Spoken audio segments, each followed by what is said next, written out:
Isang sundalo ang nagmamasid sa likod ng bahay. Pero bigla, tinamaan siya sa kamay, bumagsak siya sa lupa.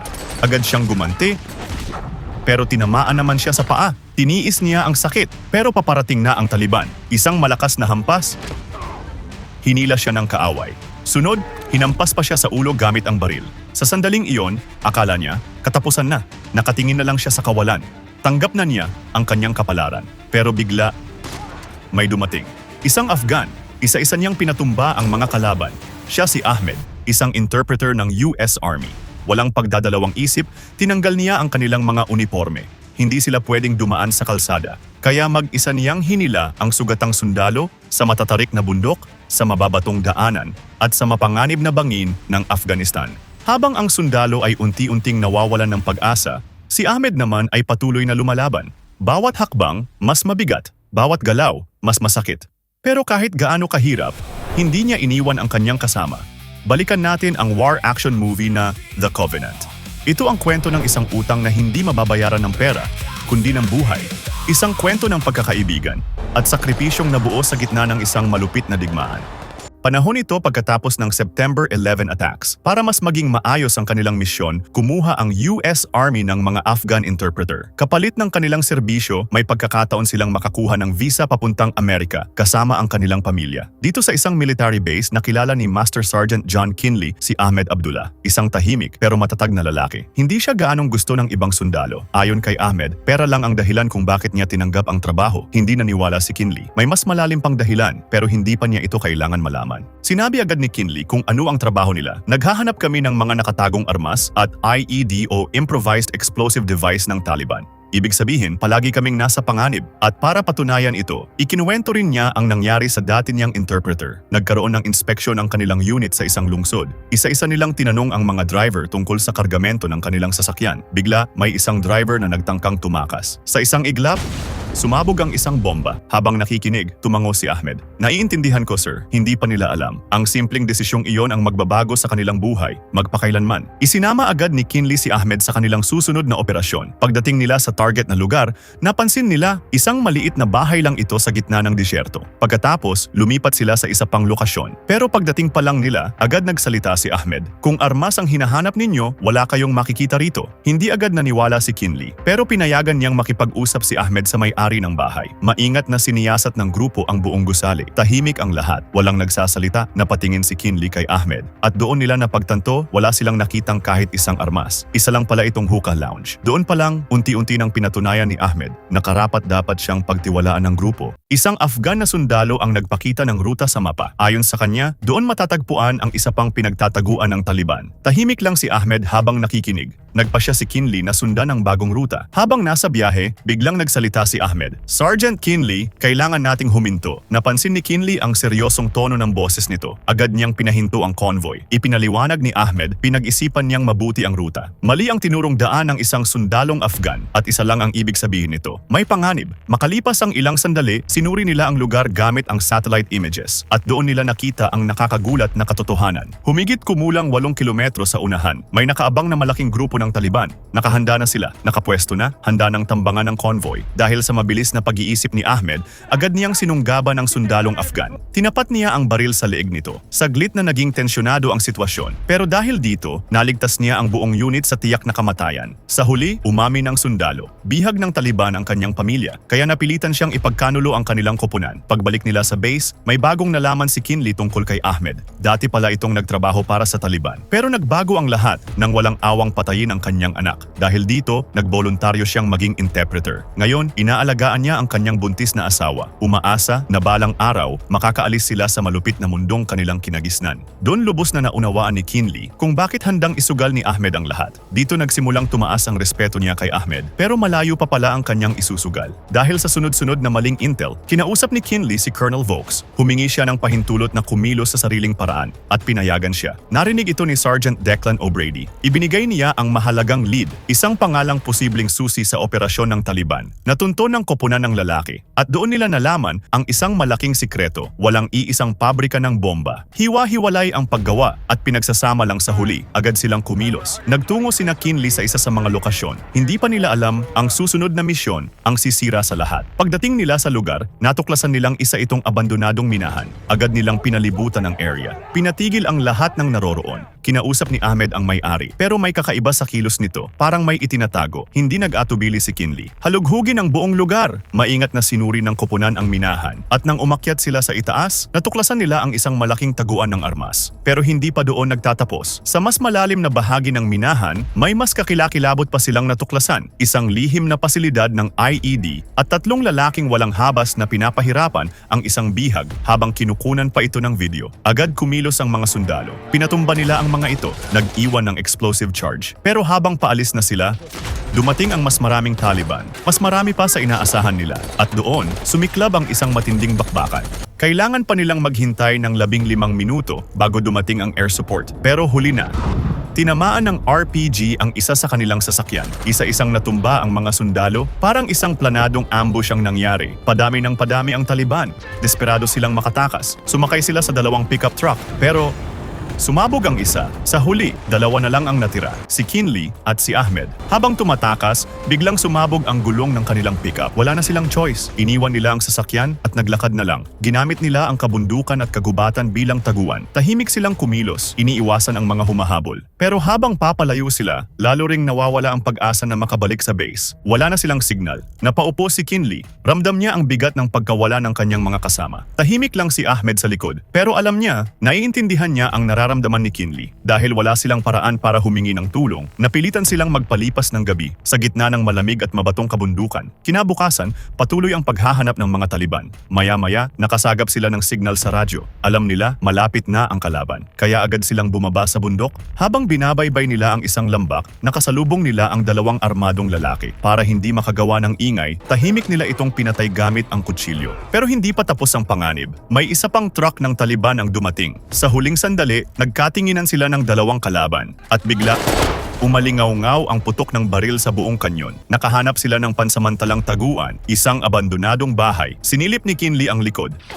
Tinamaan siya sa kamay. Hinila siya ng kalaban, hinampas sa ulo. Pero bigla, dumating si Ahmed. Isa-isa niyang pinabagsak ang mga kalaban. Ngayon, may mas mahirap na desisyon na kailangang gawin si Ahmed. Pwede niya itong talikuran at iligtas ang sarili. O pwede niyang isugal ang buhay niya para iligtas ang sundalong minsang nagtiwala sa kanya. Pinili ni Ahmed na manatili. Tinanggal niya ang kanilang mga uniforme. Hindi sila pwedeng dumaan sa kalsada. Kaya mag-isa niyang hinila ang sugatang si Kinley sa matatarik na bundok, sa mababatong daanan, at sa mapanganib na bangin ng Afghanistan. Sa wakas, nakarating siya sa isang maliit na bayan. Itinago niya si Kinley sa likod ng isang truck. Pero biglang, hinarang sila ng 3 armadong Taliban. Nasiraan ang kanilang pickup.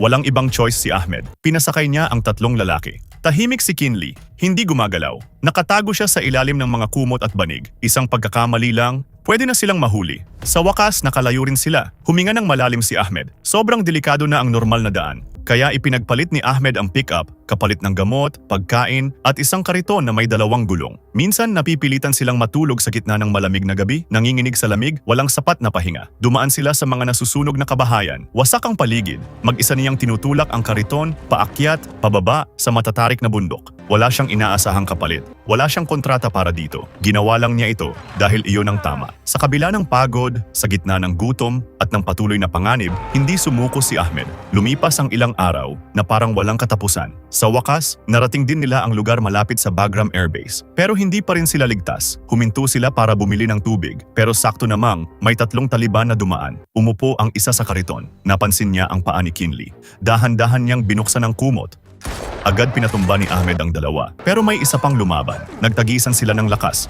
Buong puwersang sinakal ni Ahmed ang kalaban hanggang sa mawalan ito ng hininga. Hingal! Pagod! Napaluhod si Ahmed. At bigla, may narinig siyang mga boses, mga sundalong Amerikano. Agad siyang pinosasan at ibinagsak sa lupa. Pero dali-dali niyang sinabi, nasa kariton, si Kinley. Lumapit ang isang sundalo. Sinilip ang loob. At nagulat siya, buhay pa si Kinley. Agad nila itong dinala sa ospital. Sa wakas, may pag-asa pa. Nagkamalay si Kinley sa ospital. Pero hindi pa siya ganap na maayos. Pasulput-sulput pa rin ang kanyang ulirat. Unti-unti siyang gumaling. Hanggang sa isang araw, nakauwi na siya sa kanilang bahay sa Santa Clarita, California. Sinubukan niyang bumalik sa normal na buhay. Nagluto siya ng steak para sa kanyang asawa at mga anak. Tahimik, payapa. Pero sa loob niya, may kulang. Bumisita si Declan. may balita siya. Plano ng militar na bigyan si Kinley ng mataas na parangal bilang pagkilala sa kanyang kabayanihan. Pero para kay Kinley, wala itong halaga. Alam niya ang totoo, hindi siya ang bayani, si Ahmed. Si Ahmed ang nagligtas sa kanya at doon niya nalaman ang masakit na katotohanan. Matapos iligtas si Kinley, nakilala si Ahmed sa buong Afghanistan. Dahil sa pagtulong niya sa isang Amerikanong sundalo, siya ngayon ay kabilang na sa top 10 most wanted ng Taliban. Kasama niya ang kanyang asawa at ang kanilang sanggol na 3 buwan pa lang. Lalong nabigatan si Kinley, mas masakit pa iyon kaysa sa mga sugat na natamo niya sa digmaan. Dahil alam niyang siya ang dahilan kung bakit nasa panganib ngayon si Ahmed. At sa mga sandaling iyon, napagtanto ni Kinley, hindi pa tapos ang laban. Samantala, sa Afghanistan, nakatanggap si Ahmed ng isang tawag. Masamang balita. Alam na ng Taliban ang kanilang pinagtataguan. Hindi na siya nag-aksaya ng oras. Mabilis na kinuha ng kanyang asawa ang kanilang nakahandang bag. Tahimik siyang nagtago sa likod ng pinto. Pagpasok ng isang armadong lalaki, agad niya itong inambush at pinatay. Walang lingon-lingon. Tumakas sila sa likurang daan pero hindi pa tapos ang panganib. Pinasok na ng Taliban ang kanilang bahay kaya nakihalo sila sa maraming tao. Tahimik, walang ingay. Para hindi mahalata, patuloy silang naghahanap ng ligtas na mapagtataguan. Sumakay sila sa likod ng isang truck at sa pagkakataong iyon, nakatakas na naman sila. Ganito na ang buhay ni Ahmed, punong-puno ng takot at panganib, kapalit ng pagligtas niya kay Kinley. Samantala, sa Amerika, ginawa ni Kinley ang lahat para mailigtas ang taong nagligtas sa kanya. Paulit-ulit niyang inaasikaso ang visa application ni Ahmed. Pero puro hadlang ang kanyang kinaharap. May kulang na dokumento, may bagong form na kailangang isumite, at bawat tawag parang walang katapusang paghihintay. Habang lumilipas ang mga buwan, lalo siyang nababalisa dahil alam niya habang siya ay ligtas, si Ahmed naman ay patuloy na hinahabol ng kamatayan. Habang lumilipas ang mga araw, lalo pang bumibigat ang konsensya ni Kinley. Tuwing ipipikit niya ang kanyang mata, bumabalik ang alaala ng Afghanistan. Paulit-ulit niyang nakikita si Ahmed, hinihila siya sa kabundukan, isinasalba ang kanyang buhay. Habang kausap niya si Declan, sinabi niya, pinangakuan natin sila ng kaligtasan, pero iniwan natin silang mamatay. At doon niya napagdesisyunan, kung hindi kikilos ang sistema, siya mismo ang gagawa ng paraan. Binigyan si Kinley ng isang option. Pwede siyang kumuha ng mga private contractor para iligtas si Ahmed. Pero may kapalit ito, malaking halaga ng pera. Dahil dito, nagbigay ng matinding mungkahi ang kanyang asawa. Isang sakripisyo, isasangla natin ang bahay para lang makalikom ng sapat na pondo. Desidido si Kinley, kahit halatang pagod na siya, hindi pa rin siya titigil. Lumapit siya kay Colonel Vokes. Diretso, walang alinlangan. Kukunin ko si Ahmed at ang kanyang pamilya at ilalabas ko sila sa sitwasyong tayo ang may kagagawan. Tumingin siya ng diretso sa kanyang dating commander. At tutulungan ninyo ako, Colonel. Kuhanan ninyo sila ng visa. Saglit siyang huminto, pero matatag ang kanyang boses. Tinulungan ko kayo nun. Alam kong isa kayong taong marunong magbayad ng utang. At ganun din ako. Ngunit binalaan siya ni Vokes. May malaking pabuyan na ang Taliban para sa sino mang makakapagpabagsak kay Kinley. Pero buo na ang kanyang loob. Nagpaalam siya sa kanyang asawa at mga anak. Isang tahimik ngunit mabigat na pamamaalam. Pagkatapos bumalik siya sa Afghanistan, mag-isa, gamit ang alias na Ron K. Pagdating niya, nakipagpulong siya kay Parker, ang pinuno ng operasyon. Doon niya nalaman, ipinagpaliban ang misyon. May darating daw na opisyal mula sa United Nations, pero hindi pumayag si Kinley. Hindi na siya handang maghintay pa. Para sa kanya, isang bagay lang ang mahalaga, mailikas si Ahmed at ang kanyang pamilya sa lalong madaling panahon. Kahit mag-isa lang siya, handa siyang ituloy ang misyon. Binigyan siya ng sasakyan, armas, pera at isang satellite phone. Simple lang ang plano. Kapag nahanap niya si Ahmed, susunduin sila ng helicopter at ilalabas ng bansa. Una niyang pinuntahan ang kapatid ni Ahmed. Doon binigyan siya ng isang driver na maghahatid sa kanya sa pinagtataguan ni Ahmed. Habang papunta sila sa kanilang destinasyon, bigla silang hinarang sa isang checkpoint. Palapit ng palapit ang gwardiya, wala nang ibang pagpipilian si Kinley. Bago pa siya mabunyag, kumilos siya. Napilitan siyang patayin ang gwardiya para sa sariling depensa. Mabilis nilang itinago ang bangkay sa tabing ilog. Tahimik, mabilis, walang bakas. Pero hindi nila alam, may isang Taliban na nakakita sa lahat. Agad itong nag-ulat sa kanyang mga pinuno. Kumuha pa siya ng litrato ni Kinley. At doon nila napagtanto, bumalik na si Kinley sa Afghanistan. Hindi na sila nag-aksaya ng oras. Nagpadala sila ng mas maraming tauhan at inutusan ng espiya na sundan si Kinley. Lalo pang naging mapanganib ang sitwasyon. Habang papalalim sila, papalapit din ang panganib. Samantala, si Ahmed abala sa pag-aayos ng isang pickup truck. Tahimik, nakatuon, sa malayo, nakatingin si Kinley. Alam niyang kaunti na lang ang oras nila. Agad niyang tinawagan si Parker. Mabilis na ibinigay ni Parker ang extraction point. Magkikita sila sa isang dam. Ilang kilometro lang ang layo. Kaligtasan, malapit na. Pero hindi pa tapos. Bago nila marating iyon, kailangan muna nilang harapin ang pinakamatinding laban. Matapos ang napakahabang paghahanap, sa wakas, nagkita muli sina Ahmed at Kinley. Nagkatinginan ang dalawa. Parang walang nagbago. Ngumiti si Kinley, pero wala silang oras para magtagal. Nahanap na sila ng Taliban. Mabilis na isinakay ni Ahmed at Kinley ang kanyang pamilya sa truck.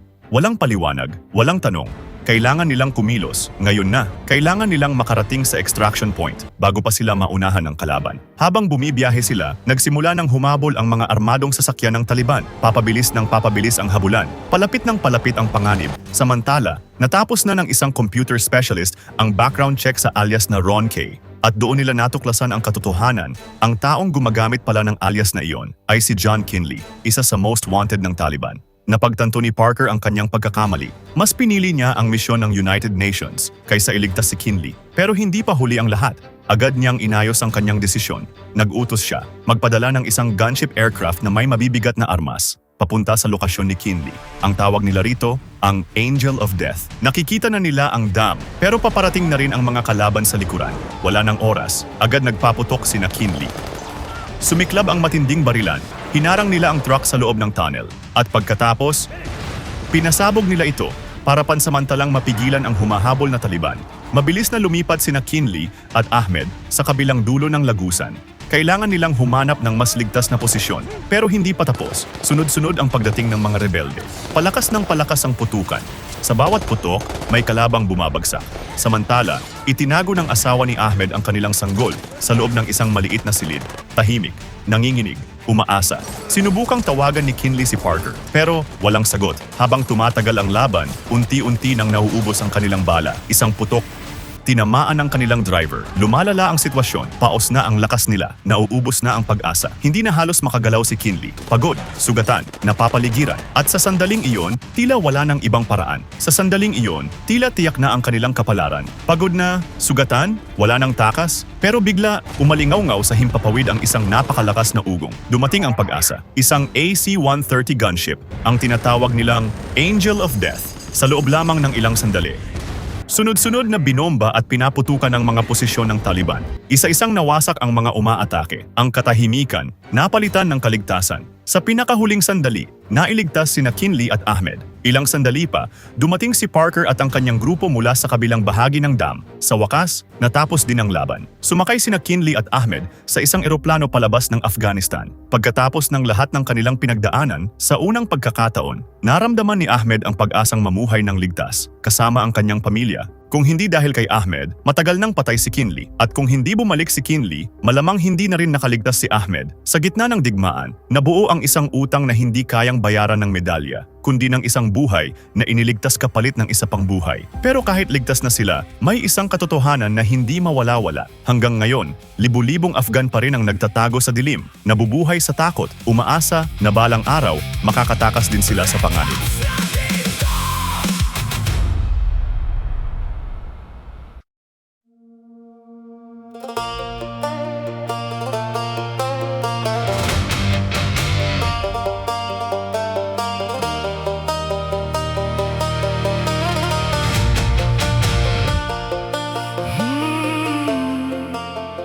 Bubuhatin kita kahit buhay ko ang kapalit.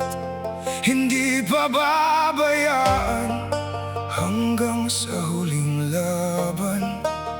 Niligtas mo ako, ako naman para sa'yo.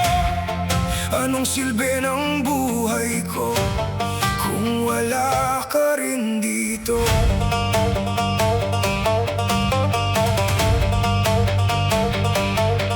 Isang putok, lahat gumuho. Akala niya wala nang bukas, pero may isang hindi tumakbo kahit alam niyang delikado. Magkaiba man ang mundo, isang laban sa gulo. Sa bawat sugat, bawat hakbang, lalong tumibay ang samahan.